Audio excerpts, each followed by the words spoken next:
quedamos la vez pasada? Estábamos viendo todos los sacramentos. Y no olvidemos que para ellos no solamente son un ritual o no solamente es para decir, ay, hay que cumplirlos. No, ellos consideran que es una preparación emocional, espiritual y física para la siguiente etapa de vida en la cual ellos se van a estar involucrando. Y nos habíamos quedado en el Vedaramba, en el cual es la iniciación donde empiezan a los alumnos a aprender sobre los Vedas. Aquí tenemos que ver que esta enseñanza es primordialmente para los niños, porque tienen que ir capacitando a los niños para el estudio de los Vedas, porque ellos serán posteriormente los que cuando ya se casen, los que ya tengan una situación familiar, son los que tienen que llevar a su familia a que también conozcan los Vedas. Entonces, ahí nos quedamos. Es decir, hemos visto desde antes de la concepción, ya estamos en que hasta el niño lo preparan para hacer las primeras letritas. Aquí ya están dentro del Gurukul, que es decir, ya están dentro de la escuela. Y la siguiente ceremonia que ellos tienen es la ceremonia, no sé por qué no me... La de Reshanta Ritushuddhi. El que Janta es para la primera afeitada del joven. Es decir, hay un ritual porque ya está en el proceso de que después va a ser un adulto y ahí los ven, o sea, todos los jovencitos que depende de la casta, unos por la casta son a los 14 años, otros son a los 18 años, otros son a los 20 años, le tienen que quitar el vello facial a los jóvenes, es decir, también los están preparando. Y el Ritushuddhi es la ceremonia donde la joven ha tenido su primera menstruación. Y aquí lo interesante es que esta ceremonia es, vean, la niña está feliz, lo saben los familiares, los amigos, es todo un ritual en el cual bendicen a la niña porque ya su cuerpo se está preparando para que cuando llegue a la etapa en la cual ella ya se llegue a casar, pues entonces la están preparando también. Entonces es toda una celebración. Hay lugares en los cuales ven que son las familias, piden al sacerdote que vayan, la bendicen a la niña.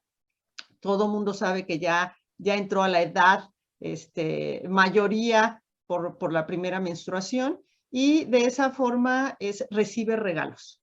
Entonces, si recordamos, cada ceremonia tiene un contexto relacional, comunitario, las familias, los amigos son parte de esos ritos, ¿no? Otro es el Samavartana. Aquí es la ceremonia de graduación. Aquí estamos viendo una foto donde precisamente ya hay una graduada, pero la ceremonia que tienen previo en sus casas, es decir, la que ellos van a tener, es que tienen un baño especial que hacen primeramente rituales, donde ya se bañan, hacen los rituales, y ese ritual y ese baño ha sido bañado, llenado de conocimiento. Entonces es como que ha cerrado en un ciclo de conocimiento, pero estás preparándote. La ceremonia es para prepararte, para ya participar en la vida social económica. Es decir, ¿se acuerdan cuando veíamos las 4 etapas de vida y estaba la parte del estudiante? Bueno, esta ceremonia concluye la parte del estudiante y muy bien, ahora ya tienes la oportunidad de participar de lleno en la vida social y económica del país y de tu sociedad.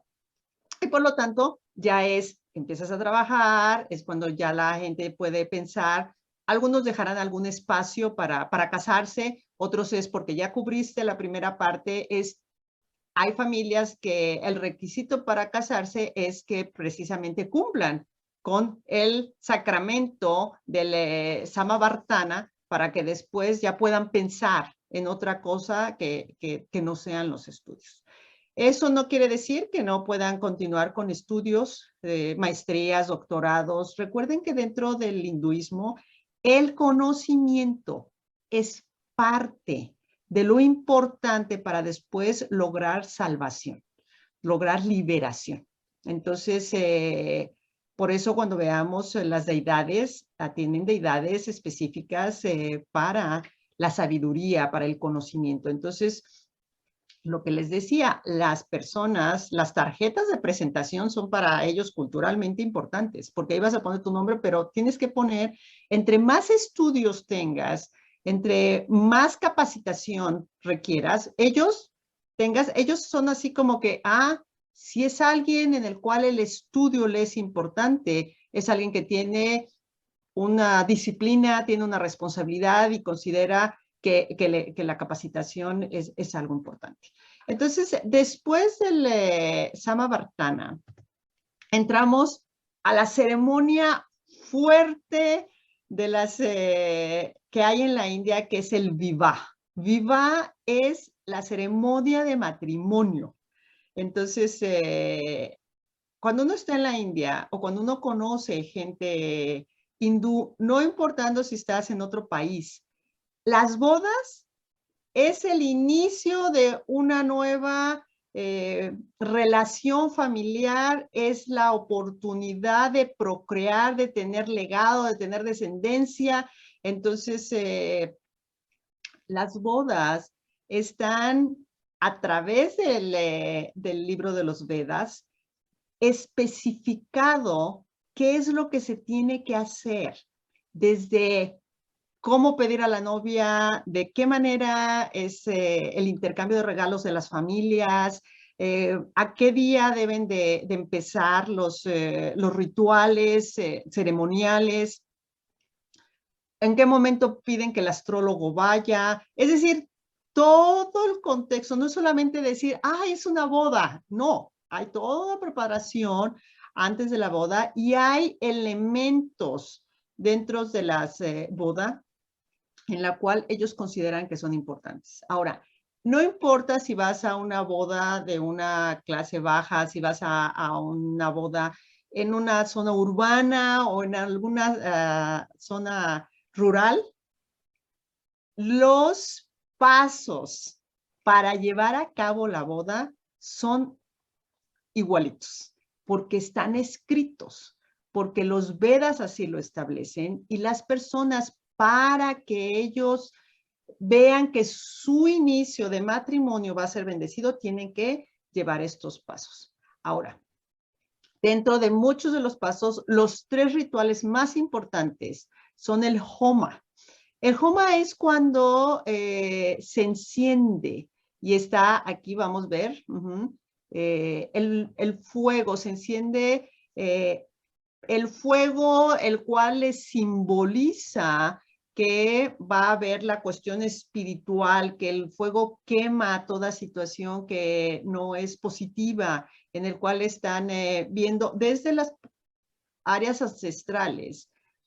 Agni, que es fuego, fue considerado una deidad dentro de antes de los tiempos védicos. Entonces, es como invitar que la cuestión de bendición a través del fuego, a través de Agni, sea en el inicio de la ceremonia.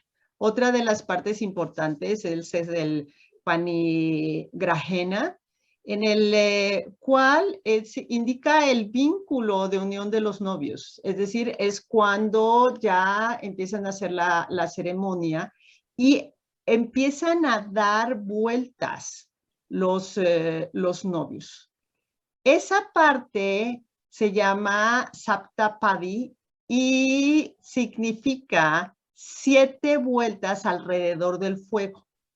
Y en cada vuelta que van dando en un espacio cuadrado, una de las cosas que ellos hacen es, están invocando, están ellos rezando, es que la deidad les pueda dar alimento en la primera vuelta, después fortaleza, piden por prosperidad, por sabiduría para el matrimonio, piden por descendencia, que puedan tener descendencia, porque la descendencia dentro de una cultura de honor es muy importante, piden por salud y también por amistad, que haya amistad entre ellos como matrimonio, que ellos puedan fortalecerse en esa amistad. Y ya el Panigrajena es que al final hacen un nudo, unen las partes del vestuario de cada uno de ellos en un nudo, y eso implica que efectivamente ya están unidos como matrimonio. Entonces, esa celebración es muy importante en la India. Si alguna vez tienen oportunidad de ser invitados, pues es un privilegio, pero ya van a poder ustedes conocer más acerca de todo lo que implica. Déjenme decirles que van a tener también la oportunidad de ver la película Viva. Viva se hizo, precisamente es una película que habla desde el tiempo en los cuales los padres están buscando esposa para cada uno de sus hijos y ver todo el proceso para después llegar hasta el matrimonio. Entonces esa película se las vamos a proporcionar posteriormente para que también ya visualmente puedan ustedes ver acerca del proceso de la boda. Otra de las cosas después de la boda es el Vanaprastha o Sannyasa. Y esta parte es precisamente, ¿se acuerdan que vimos las etapas?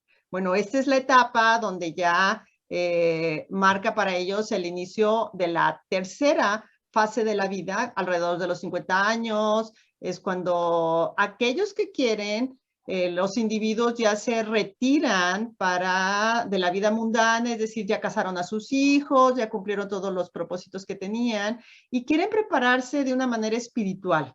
Recuerden que entre más conocimiento tengan, entre más cosas ellos hagan para estar cerca de sus deidades, ellos piensan que de esa forma su siguiente ciclo de vida o se fusionan con el Ser Supremo o les permite, por ese conocimiento, definitivamente concluir sus ciclos de reencarnación.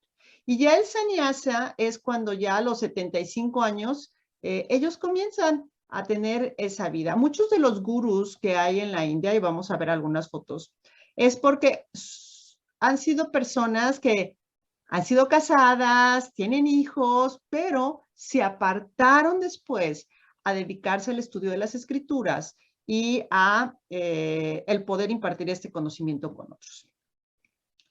Cuando nosotros vemos que los 16 sacramentos, incluyendo precisamente el último, que es el Antigyesti, este es el último porque ya es el sacramento de la cremación.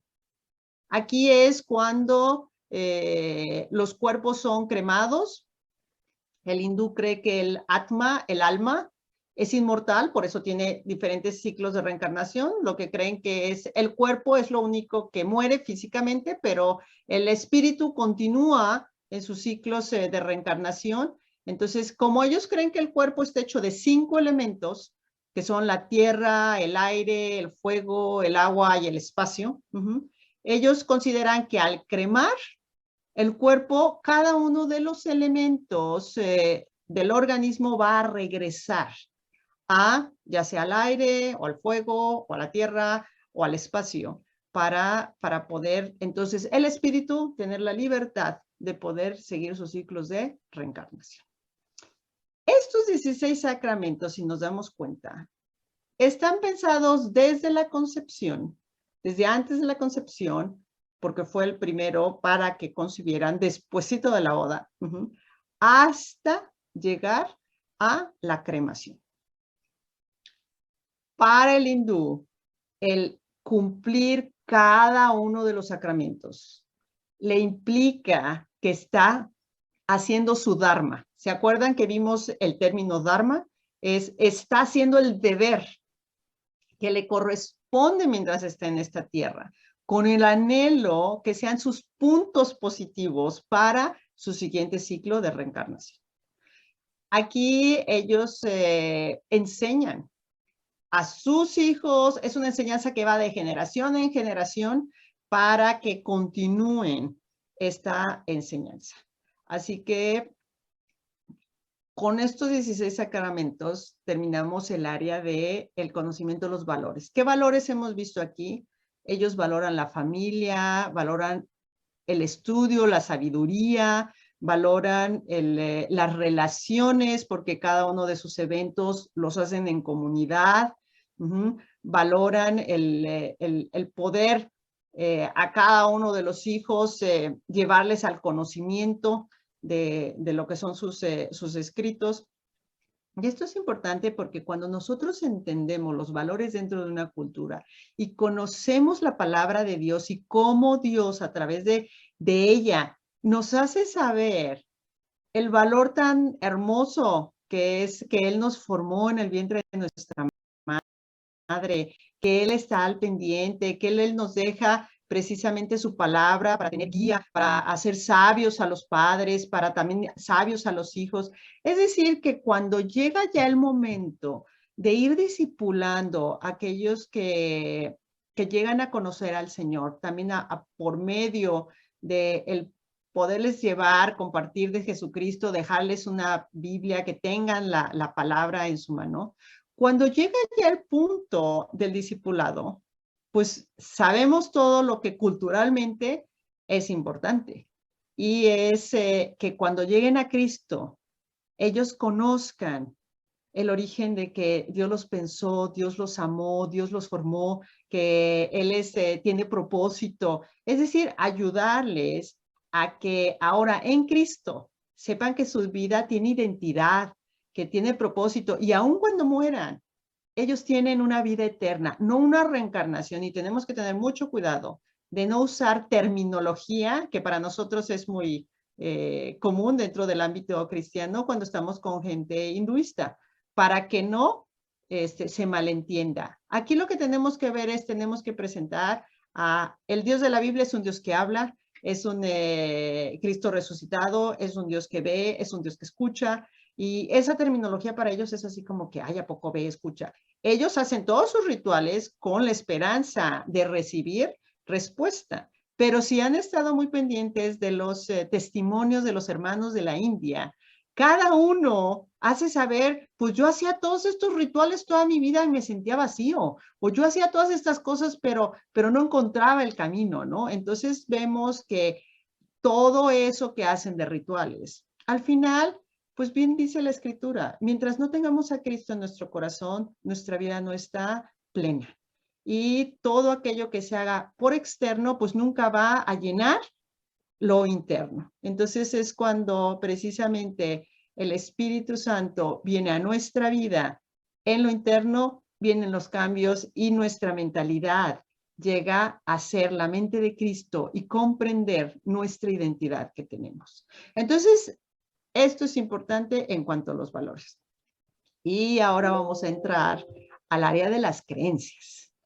Ahora sí, recuerden que veíamos en la primera clase acerca de la cebolla.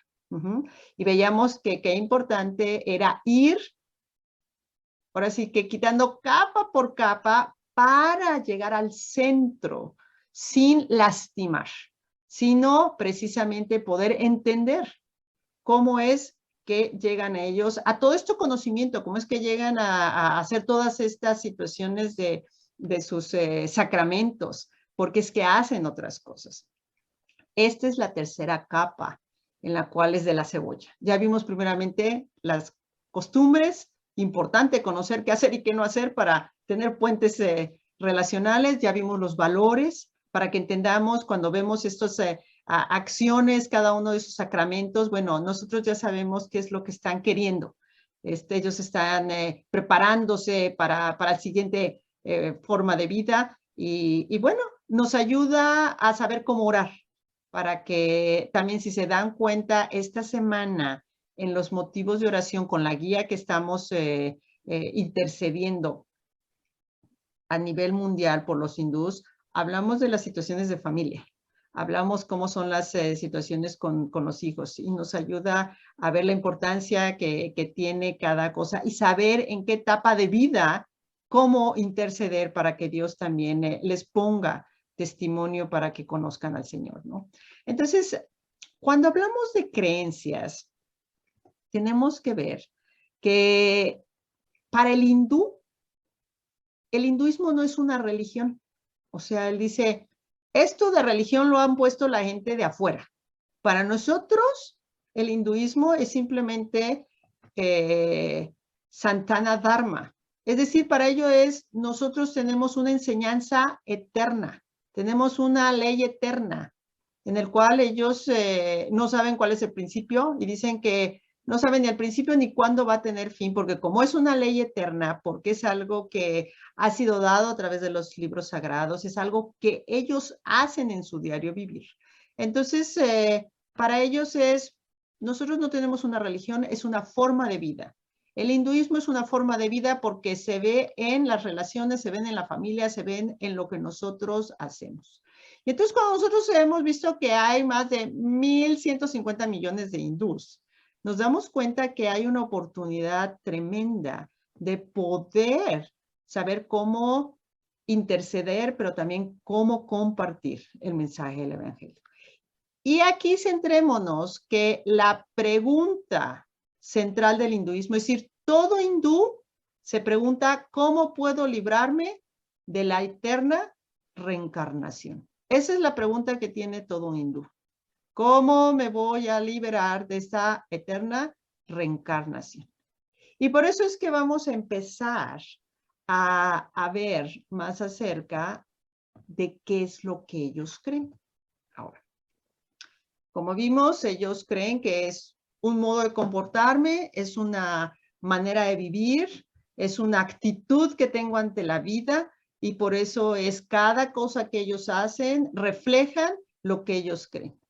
Y fíjense, para nosotros ser cristianos, eso es lo que es el cristianismo. Es una forma de vida conforme a los lineamientos de Dios. Para nosotros es lo que creemos, es lo que debemos de vivir. Y ellos consideran que, sí, nosotros es una forma de comportarme, yo tengo un dharma, yo tengo un deber en esta vida, lo tengo que cumplir, porque de esa manera honro a mi comunidad, de esa manera conservo mi posición dentro de la comunidad. Cuando veíamos que por eso aquí decimos tíos y tías y allá cada uno tiene su nombre, porque el nombre que le corresponde de acuerdo a la posición familiar tienen responsabilidades.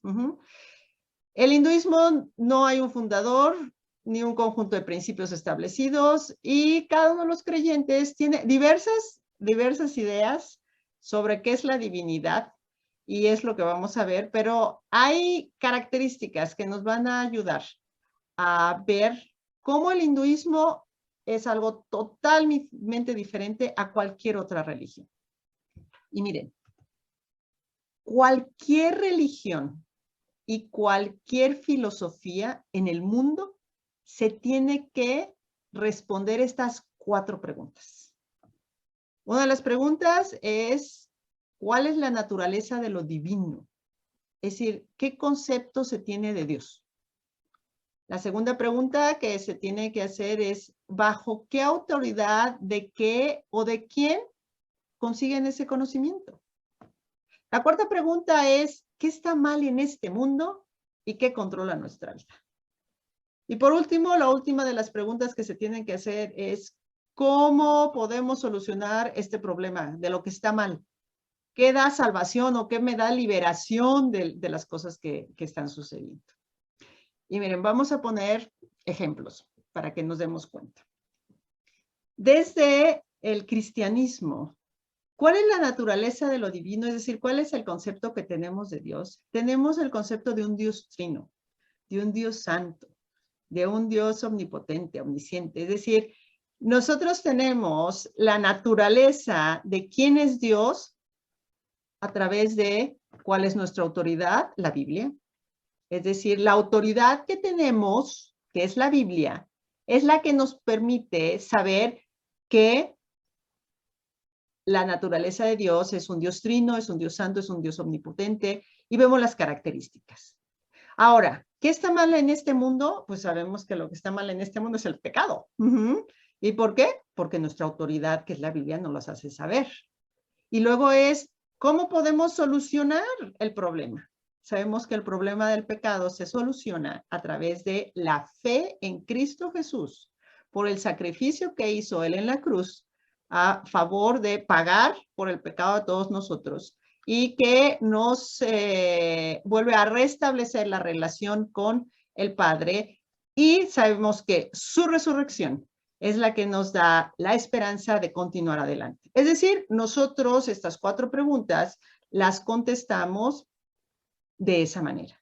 Ahora, cuando nosotros vamos al Islam, la gente que sigue los musulmanes, ¿cuál es la naturaleza de lo divino? Ellos consideran que Alá uno es y Mohammed es su profeta. Ahora, ¿bajo qué autoridad? Es decir, ¿quién o qué les hace saber acerca de la divinidad? Ah, pues ellos tienen el Corán. A través del Corán, ellos saben que Alá uno es y Mohammed es su profeta. ¿Qué consideran que está mal en el mundo? Bueno, ellos consideran que hay ignorancia sobre la última revelación que Dios dio, porque ellos consideran que Dios se reveló a los judíos, después se reveló a los cristianos, pero la última revelación fue a Mohammed.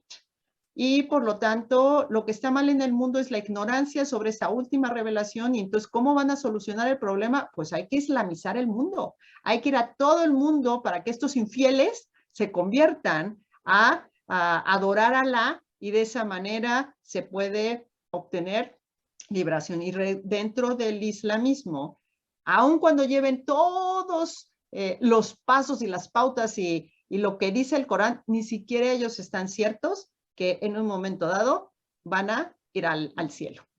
Pero si nos damos cuenta, la autoridad, es decir, el libro que se lee, es el que les va a definir todo lo demás. Ahora, pensemos dentro del catolicismo. ¿Cuál es la naturaleza de lo divino? Pues ellos pueden considerar, Dios, Jesús y la Virgen. Es decir, ellos consideran esa situación. ¿Bajo qué autoridad? La autoridad dentro del catolicismo es el Papa. Entonces es lo que dice el Papa y es la autoridad, porque es de qué o de quién. ¿Qué está mal en el mundo? Pueden decir, el pecado puede estar mal. Pero ¿cómo lo solucionan? Hay que hacer cosas. Hay que cumplir con ciertos lineamientos, es decir, así se lo explican. Si se dan cuenta, cada uno tiene un libro o una autoridad. Cuando vamos a alguna filosofía o cuando vamos a una cuestión de cuestiones, el comunismo o el socialismo, ¿cuál es la naturaleza de lo divino? Pues no consideran, o sea, a Dios para nada. ¿Cuál es la autoridad? Pueden decir el libro del Capital, o sea, el capital es la base para todo esto del comunismo.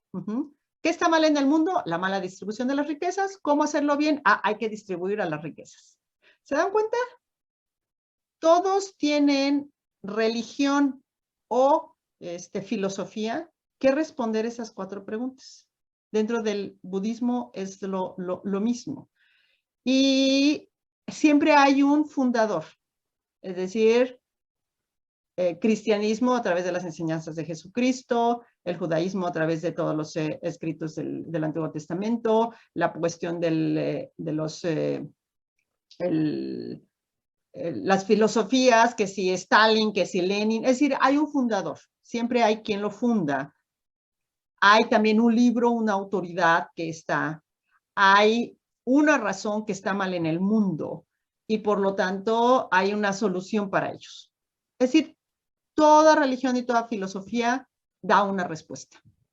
Pero cuando vamos a entrar al hinduismo a responder estas 4 preguntas, ahí es donde tenemos que ver que se tiene que abrir una matriz para dar respuesta a cada una de estas preguntas.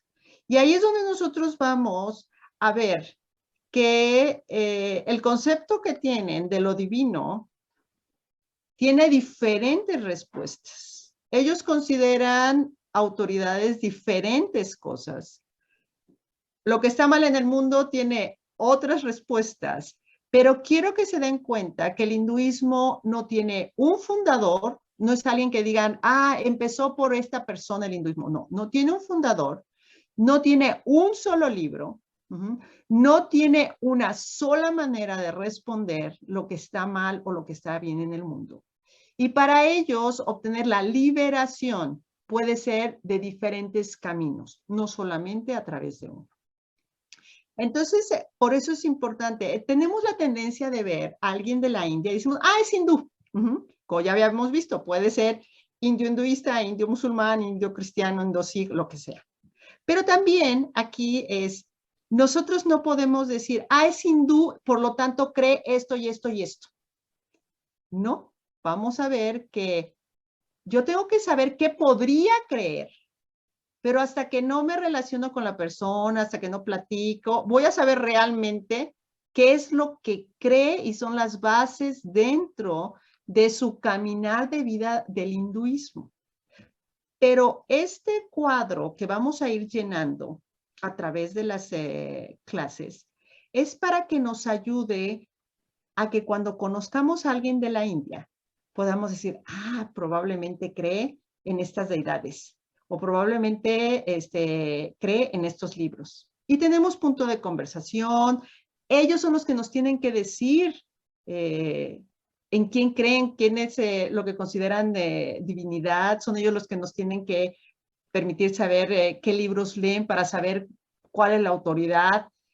Miren, Pablo decía que tenemos nosotros que ir renovando nuestra mente a través de la escritura. Antes de conocer a Cristo, nuestra mente está llena de información o de cosas que hemos vivido. Ahora, cuando nosotros vemos a alguien que es de la India, ha tenido conocimiento de los Vedas, de los Puranas, de los Upanishads, vamos a ver de cada uno de los libros que pueden tener. Y por supuesto que su mente, cuando llegan a Cristo, tiene que ser renovada, porque para ellos ha sido una verdad, es lo que les ha regido dentro de la sociedad y de su mente. Entonces, aquí lo que nosotros tenemos que saber, no olvidar en ningún momento la identidad que tenemos en Cristo. Y esa identidad, que nos la recuerda en 1 Pedro 2:9, así pongámosla, 1 Pedro 2:9, es que somos linaje escogido, somos nación santa, somos real sacerdocio, somos pueblo escogido por él. Es decir, eso somos. Pero dice, para que anunciéis las virtudes de aquel que os sacó de las tinieblas a la luz admirables. Ojo, nos dio una identidad, nos escogió, nos hizo su pueblo para proclamar sus virtudes. Y esto es muy importante porque en el contexto, cuando estamos hablando con gente de la India, el que nosotros conozcamos las virtudes de Dios a través de las enseñanzas de Jesucristo, que él dijo, el que me ve a mí ve al Padre. Entonces tenemos que ver qué virtudes del Padre Cristo nos las muestra en esta tierra. Y bajo qué historia, bajo qué narrativa de la Biblia dentro del Nuevo Testamento, nosotros podemos ver esa parte del carácter. Que si cuando llegó con el Gadareno y vemos ahí una cuestión de virtud de Cristo, de poder, de autoridad, estamos viendo a un Dios compasivo a través de otra historia. Si nosotros queremos empezar a trabajar y llegar a compartir con gente de la India, definitivamente algo que tenemos que hacer es empezar a ver los evangelios y empezar a ver en cada historia de Jesucristo en acción con las personas, empezar a ver qué virtudes son aquí las que veo en esta historia. Aquí muestra acerca de perdón, aquí muestra acerca de poder, aquí muestra acerca de cualquier área. Para que el hinduista, una de las cuestiones, ha conseguido una parte de conseguir conocimiento del hinduismo, ha sido a través de narrativas de las cuestiones de los Vedas, de las cuestiones mitológicas que pasan de generación en generación. Les encantan las historias. Entonces, en la India, el conocer las historias y poder dar ejemplos de por qué eres seguidor de Cristo, por qué eres adorador de Cristo, o sea, por qué lo adoras, por qué lo sigues, y hablas de virtud, lo sigo porque es el Dios que me ve, es el Dios que me consuela, es el Dios que me perdona. Esta es una comunidad donde las cuestiones espirituales ellos consideran que tienen poder, entonces dice, lo adora porque tiene todo poder y tiene toda autoridad y puedes hablar de historias. Así como una vez que él estaba con estas personas y y vio que había alguien que estaba endemoniado y tuvo poder. Es decir, la gente te va a escuchar y tú vas a compartir la palabra a través de historias. Entonces, la narración de las historias de la Biblia y del Nuevo Testamento, donde presentan las virtudes de Cristo, son muy importantes. Así que empieza a ver los evangelios, a ver las virtudes de Jesús en las historias y que tú puedas tener en tu mente y en tu corazón esas historias de tal manera que tú las puedas platicar, así ellos como te pueden empezar a hablar sobre la historia del bien sobre el mal a través de lo que Rama hizo de ir a traer libertad a su esposa Sita. Es decir, vamos a ver dónde consiguen esa información, pero ellos te van a hablar en narrativa sus epopeyas, ellos te van a hacer dentro de las comunidades y a nivel país, hacen muchas cuestiones de teatro. Recuerden que la música, el teatro, las artes, para ellos son muy importantes, porque son las que les permiten también narrar sus historias, de lo cual el hinduismo se basa.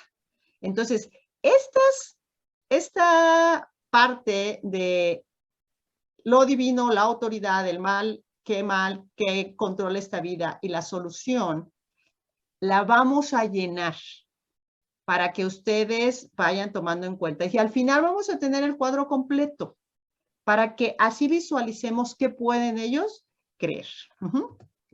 Ahora, lo primero es, ¿cuál es la naturaleza de lo divino? ¿Cuál es el concepto que tienen ellos de Dios?